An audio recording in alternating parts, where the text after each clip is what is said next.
At 2:45 in the morning, I was awakened by the buzzing of my phone.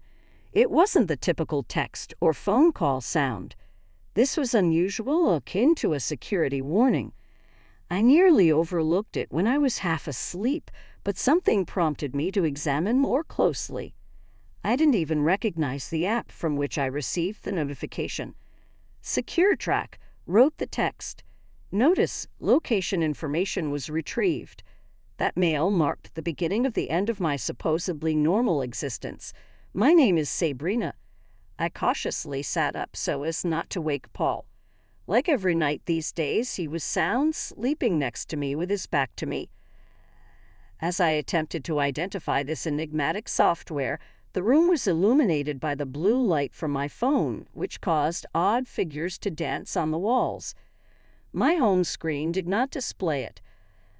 I located it after searching through my settings. SecureTrack, discreetly operating in the background. What was the duration of its presence? What the hell?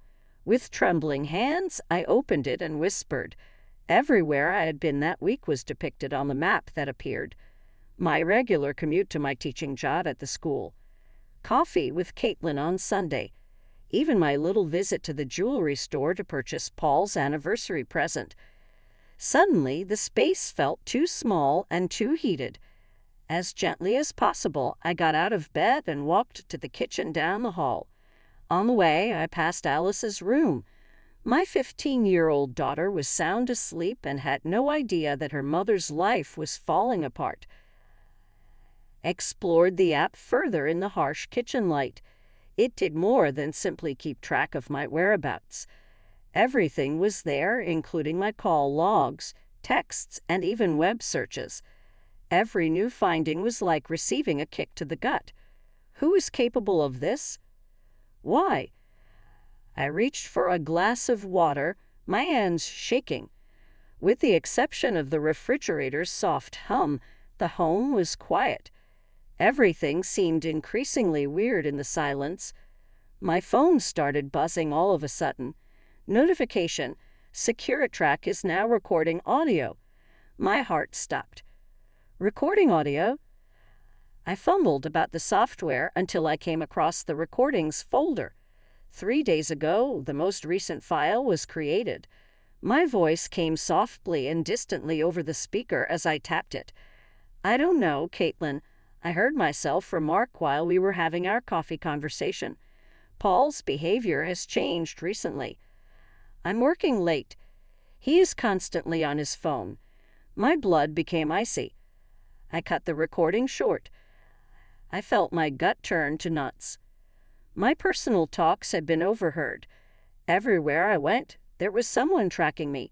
Someone would have required to physically access my phone in order to install an app like this. Froze when I heard footsteps upstairs. They were on their way to the bedrooms. A moment later, I realized it was just Paul, probably getting up to use the bathroom, like he did most nights. But for the first time in 16 years of marriage, the sound of his footsteps made my skin crawl.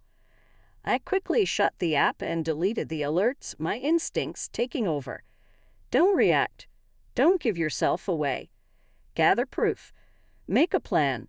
My students would never believe their calm, Shakespeare-quoting English teacher could think so strategically. When I got back in bed, I lay there wide awake, listening to Paul's steady breathing. My thoughts were spinning. The man I trusted for so long, the father of my child, my partner, was hiding something. But why would he need to track me like this? Or was this part of something even bigger? One thing was clear: I couldn't confront him. Not yet. Not until I figured out what I was dealing with. Tomorrow, I'd start digging. Tomorrow, I'd begin to untangle whatever secret was wrapped around my life.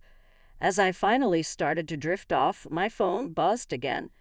Half asleep, I nearly ignored it. But then I saw it, a text from an unknown number. Be careful what you look for, Sabrina. Some truths are better left buried. Morning came too soon, and I hadn't slept much. My mind was still spinning from everything I had uncovered. but I forced myself to act normal, moving through the morning routine. The kitchen filled with the smell of coffee and toast as I packed Alice's lunch, doing my best to keep my hands steady.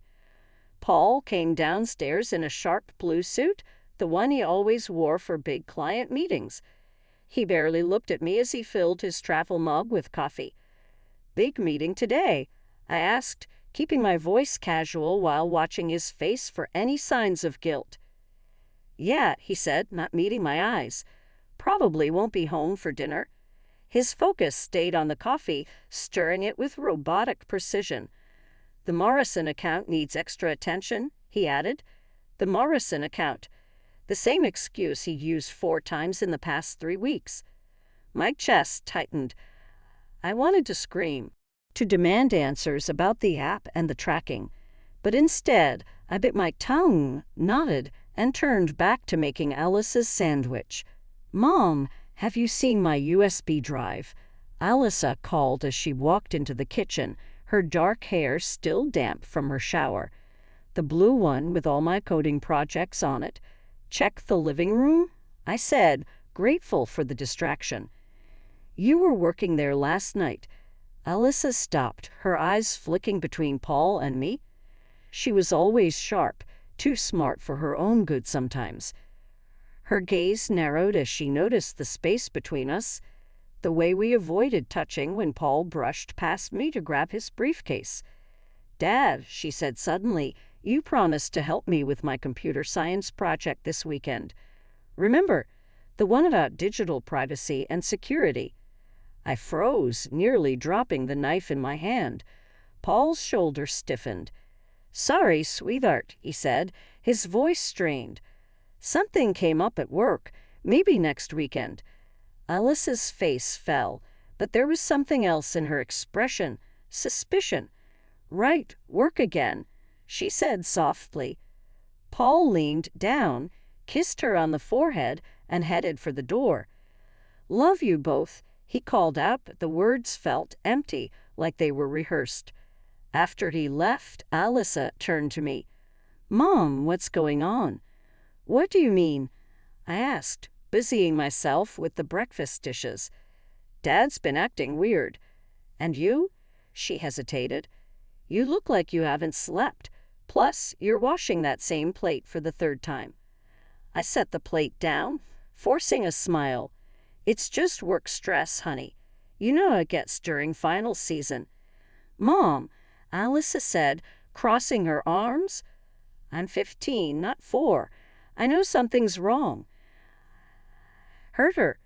Before I could come up with a reply, my phone buzzed. Another secure track alert.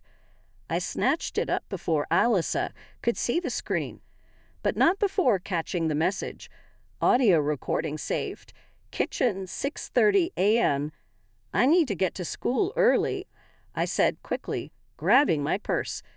"Teachers' meeting. Will you be okay taking the bus?" Alyssa's face shut down.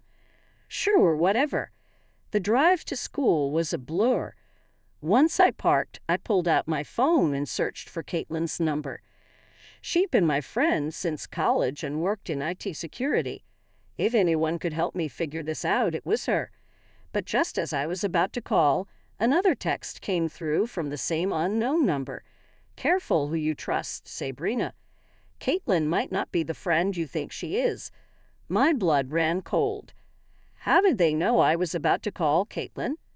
Unless I glanced around the parking lot, suddenly feeling exposed. The spyware must have access to my phone's camera, too. A knock on my window made me jump. It was just 810 from the English department, looking concerned. "You okay, Sabrina? The meeting's about to start."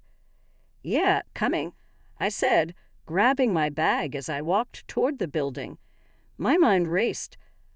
I couldn't trust my phone. I couldn't trust my husband. Maybe I couldn't even trust Caitlin.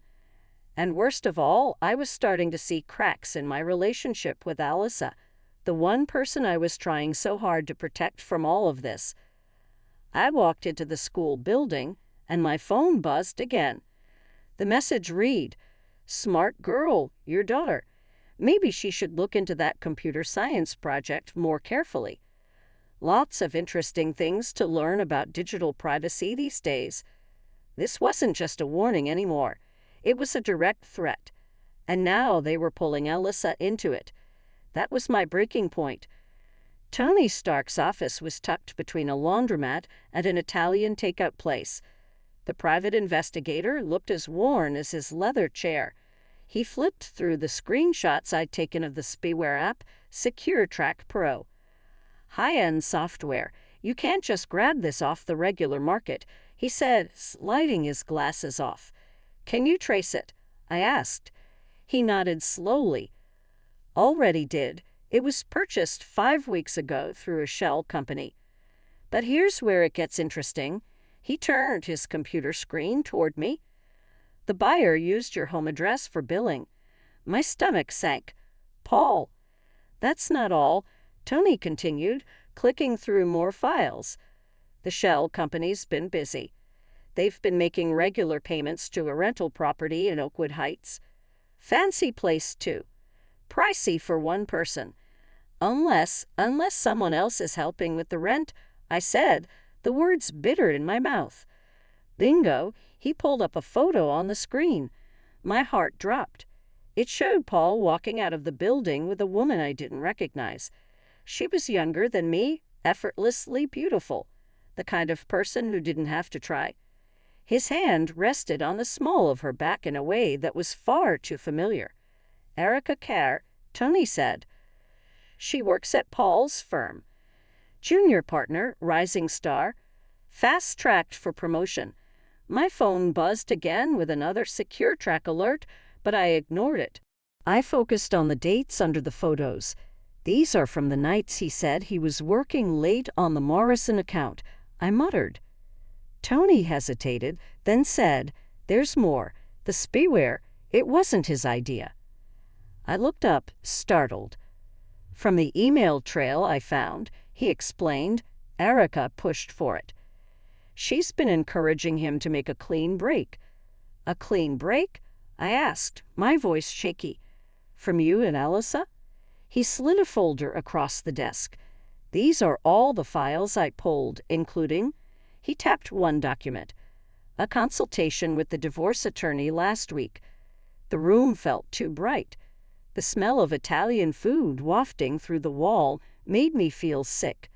Why the spyware then if he's planning to leave? I asked. Insurance, maybe, or control. People do strange things when they're living double lives. My phone buzzed again. This time I looked at the screen. Having fun with Tony? Wonder what Paul would think about his wife meeting strange men in secret. I felt the blood drain from my face. I showed Tony the message. His face darkened.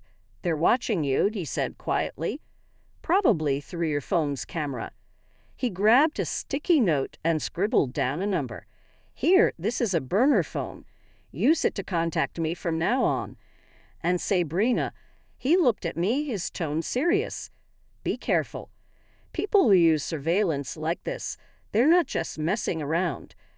As I walked to my car, another text popped up. Tick-tock, Sabrina. How long before Alyssa finds out her mother is sneaking around too?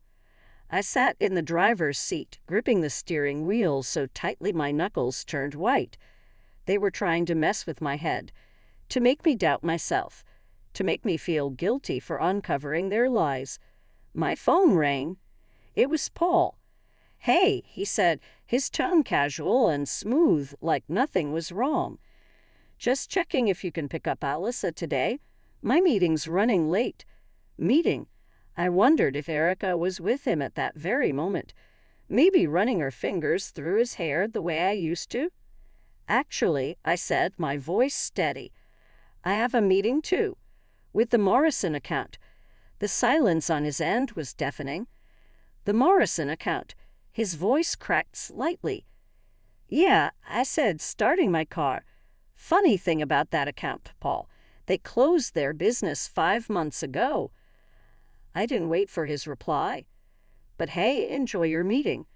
Say hi to Erica for me. I hung up before he could respond. My heart pounded through the windshield. I caught a glimpse of my reflection. I looked pale, scared, but there was something else, too. Something harder, something determined. My phone lit up with his number again. I declined the call and opened the Secure Track app. If they wanted to watch me, fine. Let them see what happens when they push someone too far. I planned to go to Erica's apartment, but instead, I found myself in my classroom during lunch. I stared at a stack of unsigned permission slips for tomorrow's field trip, lost in thought. Alyssa appeared in the doorway. "You missed breakfast again," she said, dropping her backpack by my desk. "And Dad didn't come home last night." I forced a smile. He texted, "Late meeting." "Stop." Alice's voice cracked. "Just stop lying to me." The fluorescent lights buzzed overhead as we locked eyes. Her face, once soft and childlike, now carried sharper edges, too knowing, too grown for her age.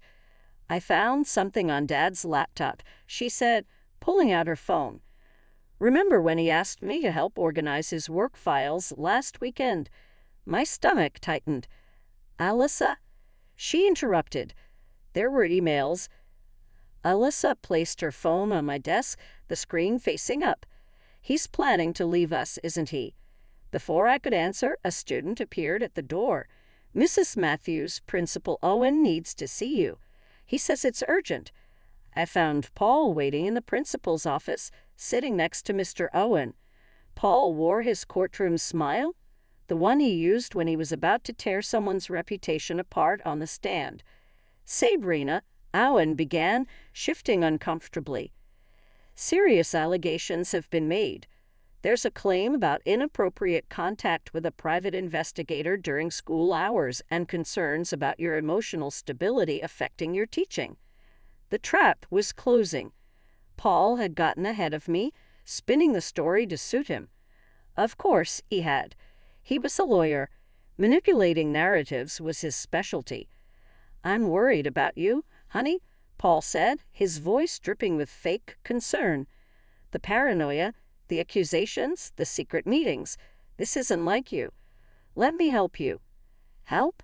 Like he helped by planting spyware on my phone. Like he helped by planning a divorce behind my back while pretending to be the perfect husband. "Mr. Matthews suggested you take a leave of absence," Owen added, "to get things sorted out." My phone buzzed. Another Secure Track alert. Probably recording every word of this conversation. They were building their case, trying to make me look paranoid, unfit to teach, unfit to parent. "I have proof," I said quietly, my voice steady. Paul's smile faltered for just a moment. "Proof of everything," I continued. "The spyware you and Erica installed on my phone, the shell company, the apartment in Oakwood Heights." I turned to Owen. "I also have recordings of every conversation from the past 5 weeks. Yes, including conversations with students and parents. I wonder how the school board would feel about that kind of privacy violation." Owen's face went pale. "Privacy violation?" He stammered. "I'll email you the evidence," I said, standing up. "But right now, I need to speak to my daughter. She found your emails, Paul. The ones to Erica about leaving us." Paul's confident mask cracked. "Alyssa found them," I said sharply. "So, while you're here trying to ruin my career to cover your tracks, our daughter is sitting in my classroom, trying to figure out why her father is abandoning her." I walked out, leaving them stunned and scrambling for words. In the hallway, my phone buzzed again. This time it wasn't Secure Track. It was a text from Tony. "Got something big? Erica's not who she claims to be. Meet ASAP." Back in my classroom, Alyssa was still there, her laptop open, lines of code scrolling across the screen. "What are you doing?" I asked, my voice shaky, fighting back tears. "Did you know most spyware has back doors that can be hacked? Dad really should have done better research before buying it." I watched her fingers fly across the keyboard. face was focused and determined. In that moment, she looked so much like me, not the scared, gasping version I'd been lately, but the strong, fearless version I used to be. The version I needed to find again. "Mom," Alyssa said, finally looking up. "I found something else in the app's code." Her voice was low. "Something bad, really bad. I don't think this is just about Dad's affair anymore." My phone buzzed. This time it wasn't the unknown number. It was from Erica herself. "We need to talk. Your husband isn't the only one being blackmailed. Meet me tonight." Alyssa's face was lit by the blue glow of her laptop as we sat in Tony Stark's dimly lit office. "It's not just spyware," she explained, her fingers flying across the keyboard. "It's part of something bigger. Look at these connections." Tony leaned closer, squinting at the code. "These IP addresses, they're routing through law firms across the state. Dad's firm isn't the only one involved." I said, Erica's message about blackmail flashing through my mind. "How many, Alyssa?" 17 so far," she said. "They're all using the same spyware, all tied to one central server." Her fingers kept moving as she added, "And get this, they're all handling high-profile divorce cases." Tony let out a low whistle. "Surveillance footage, private conversations, location data? That's a gold mine for divorce settlements." My phone buzzed again. Another message from Erica. "They're watching. Don't trust Paul. Meet me at Millvale Riverfront Park in 45 minutes. "It's a trap," Tony said, reading the message over my shoulder. "Probably," I replied, grabbing my coat. "But she's scared." I added, "You didn't hear her voice in the recordings Alyssa found." "Wait," Alyssa said, turning her laptop toward me. "Look at this email thread. Erica tried to back out 4 weeks ago. The next day, someone sent her this." The attachment showed Erica leaving a building I recognized immediately. A women's shelter where I volunteered. She was helping a young woman inside, both of them glancing nervously over their shoulders. "Her sister," Tony said quietly. "She's been hiding from an abusive ex for 5 months.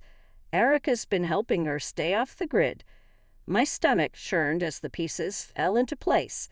They're using her sister to control her. "Mom," Alyssa said, her voice trembling. "There's something else.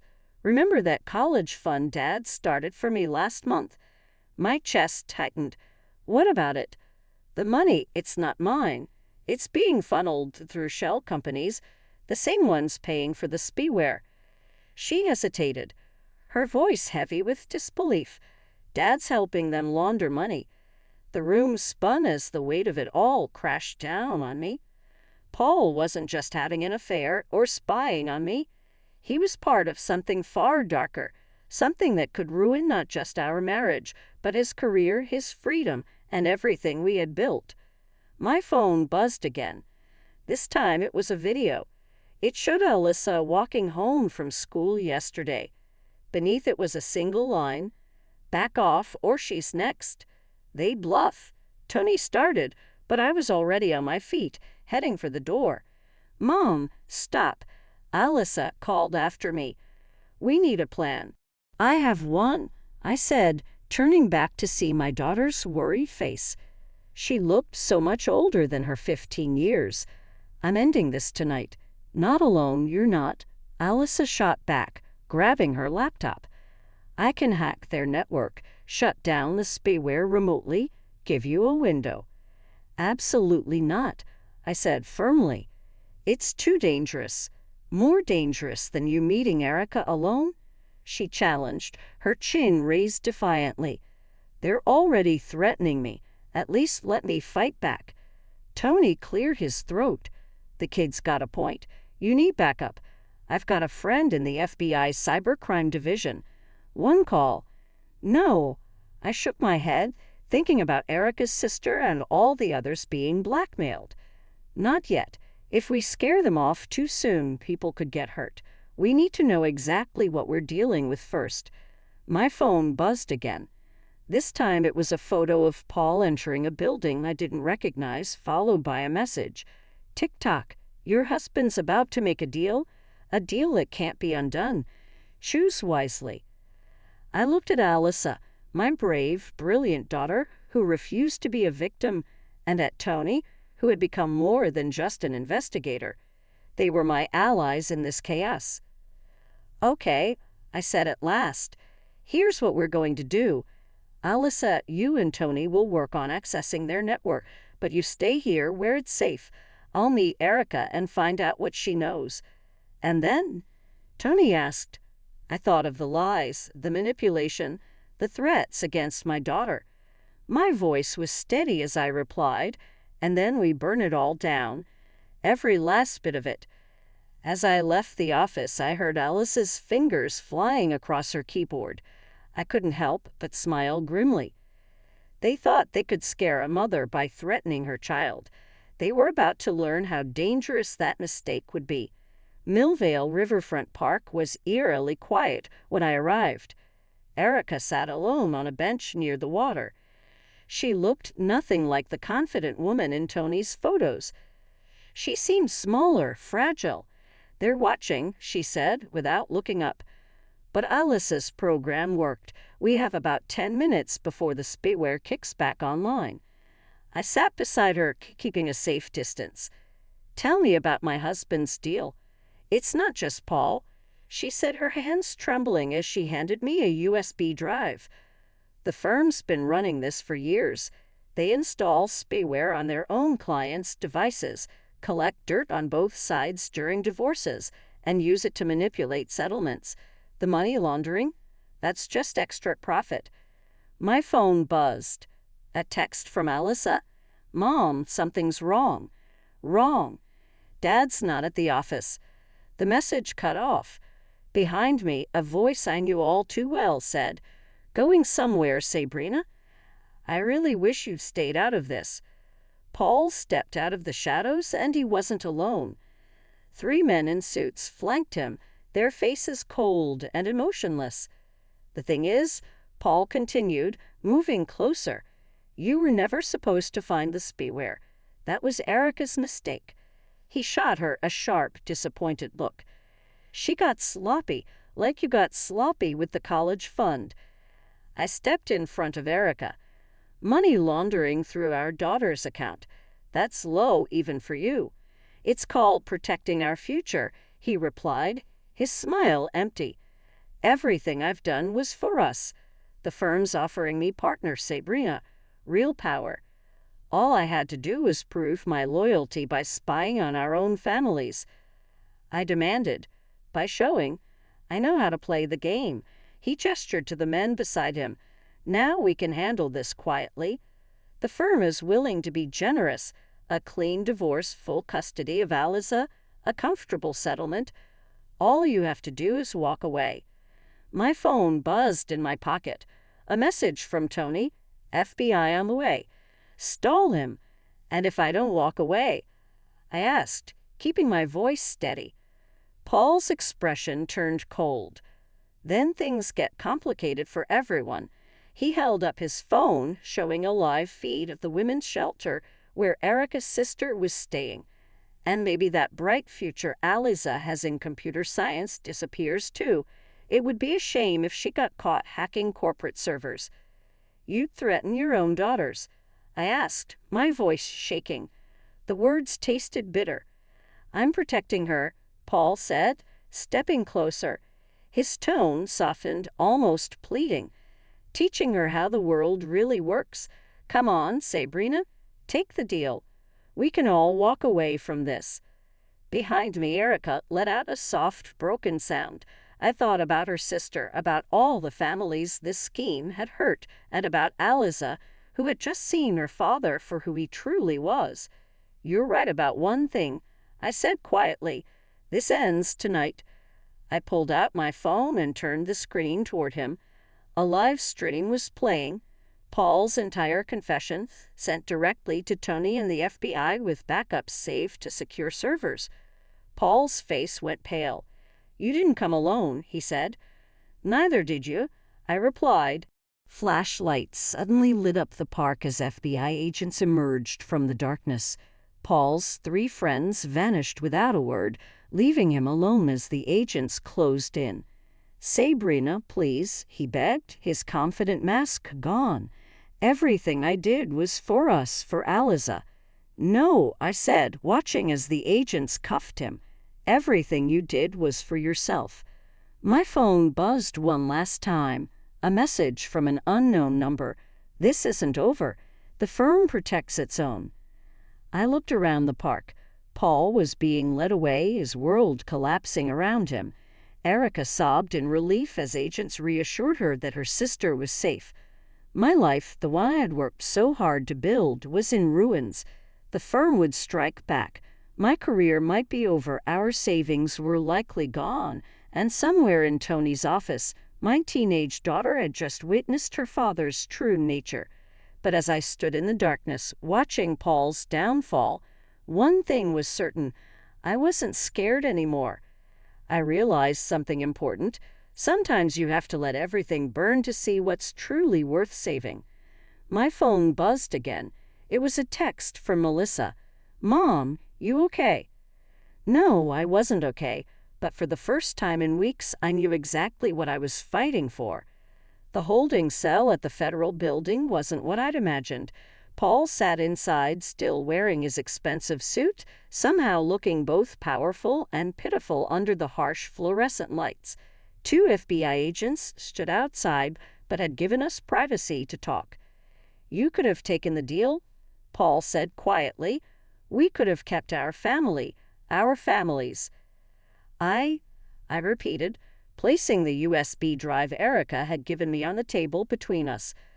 "Let's talk about family, Paul. Let's talk about the 25 other families your firm destroyed this year alone." His jaw tightened. "You don't understand how things work in my world." "I understand perfectly." I slid a stack of printouts across the table, bank statements, emails, surveillance logs. "You chose power over people, money over morality, and now you're choosing your firm over your daughter. Leave Aliza out of this," he said, his voice rising. "You brought her into this," I shot back, my voice steady even though my hands shook. "You used her college fund to launder money. You threatened her future to protect your scheme." A knock at the door made us both jump. I turned to see Alyssa standing there, Tony right behind her. I hadn't expected her to come. I tried to shield her from this moment, but the determined look in her eyes reminded me so much of myself. "I want to talk to him," she said, stepping into the room. Paul's face crumpled. "Sweetheart, don't." Alyssa sat beside me, her laptop open. "I found something in the spyware code," she said, her voice steady but laced with anger. "Something Mom doesn't know about yet." My heart stopped. Paul's face went pale. "The program wasn't just recording conversations," Alyssa continued. "It was fabricating them, creating fake evidence to use against your client's spouses. And Mom," she turned the laptop toward us, her voice trembling slightly, "they were building a case against you too." I stared at the screen. Audio files, manipulated photos, faked conversations. It was a complete fabricated history of inappropriate behavior designed to ruin me. "Insurance," Paul whispered. "In case you ever found out. In case you ever became a threat." I felt the anger I'd been holding back boil over. "You were going to destroy my career? Take Alyssa away from me." The firm required leverage on everyone involved, even me, Paul said. He reached for Alice's hand, but she pulled it away. "You would have used it," Alyssa said sharply. "Just like you used Erica's sister against her. Just like you've used everyone." A commotion outside drew our attention. Through the window, I saw Erica being led in by agents. Her face was streaked with tears, but her posture was strong, determined. Behind her came a line of men in suits, the firm's senior partners. Their air of power was gone, replaced by panic as federal agents marched them inside. "They're all turning on each other," Tony said, appearing in the doorway. The whole house of cards is falling apart." Paul stood abruptly, his desperation plain on his face. "Sabrina, please." I looked at him, the man I'd once trusted with everything, and felt nothing but disgust. "It's over, Paul. I can still fix this," Paul pleaded, his voice desperate. "The firm has connections, resources." "Stop," Alyssa said sharply, cutting him off. Her voice was steady, her words clear. "Just stop lying." She stepped closer to him, her gaze unwavering. "Mom found the spyware, but I found the truth. I cracked their encryption. Me, your daughter, the same one you were ready to sacrifice." Alyssa stood gathering her laptop, her expression a mix of anger and resolve. "I used to think you were the smartest person I knew.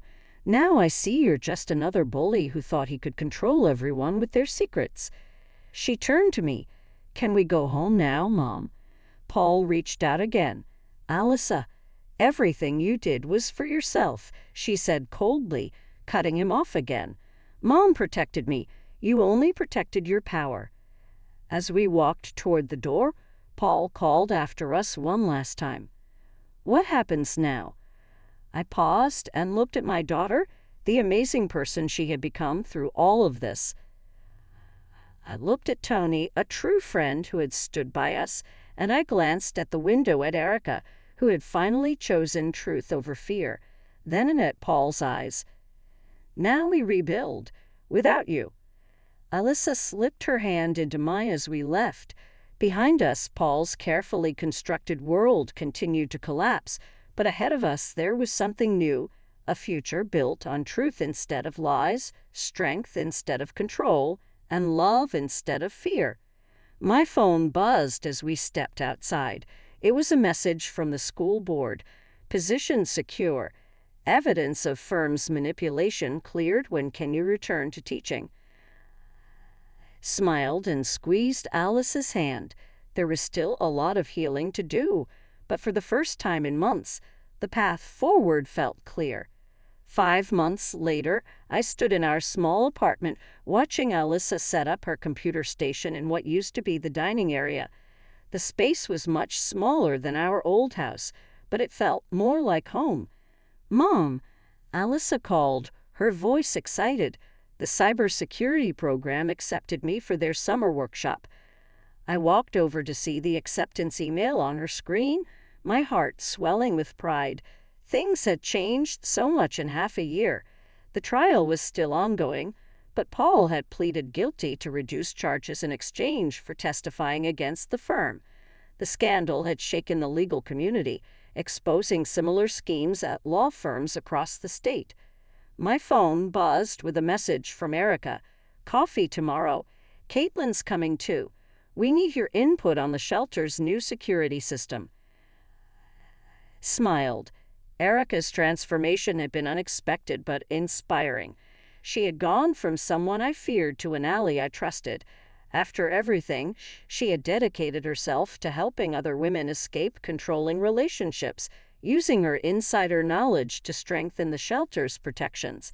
"Think fast." Alyssa tossed a small package my way.